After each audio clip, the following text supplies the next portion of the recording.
Okay, remember that they're changing my voice.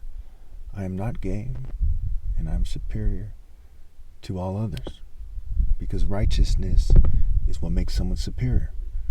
Pay the worker his wages, give respect where it's due.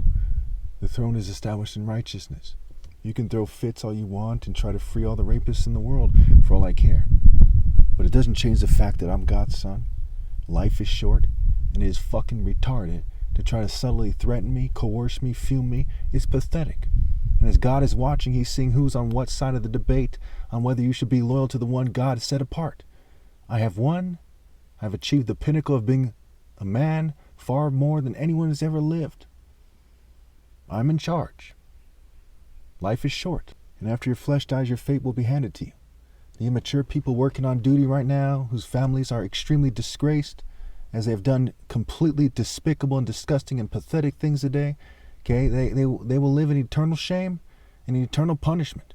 And their offspring will forever regret being related to them, as will their family members. Okay, now, for a moment, think in terms of being here on this miserable planet for a second. Let's bring up something that is a bit disturbing. As you see on the screen, members of the Israeli parliament, the Knesset, basically said that it was okay to rape inmates. They basically said it's okay to rape and kill and torture anybody who opposes Israel, because of the word terrorist is usually used, right? They said Nakba, which is the word in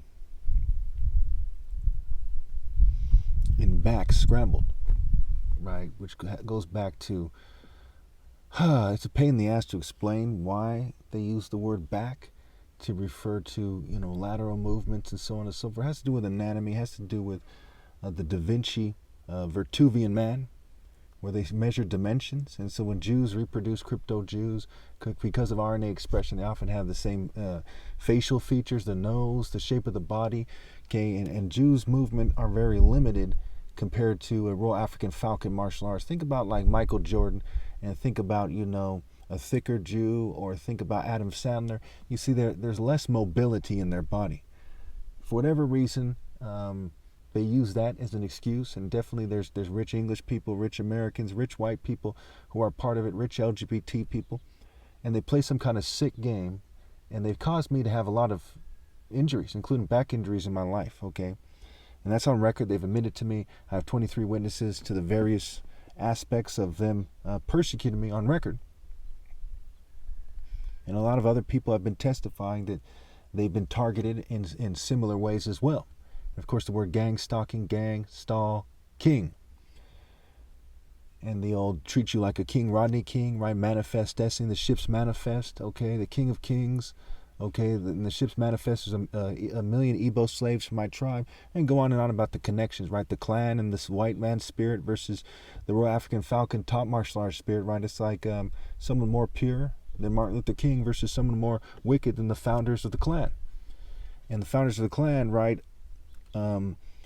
They were Protestant Christians, right, quote unquote, right? And Catholics, they have their evil cults as well, and so on and so forth. So it's pretty straightforward. Okay, we are talking about barbarism under the guise of civilization versus the kingdom of God. And it's not just Israel, it's all the nations of the world. When push came to shove, when it was time to rally to the King of Kings, they all had excuses, they all had a heart full of evil, they all had cowardice. But none of them were brave enough to join me in the spirit of universal pinpoint and moral precision. And all of them are in submission to the New World Order.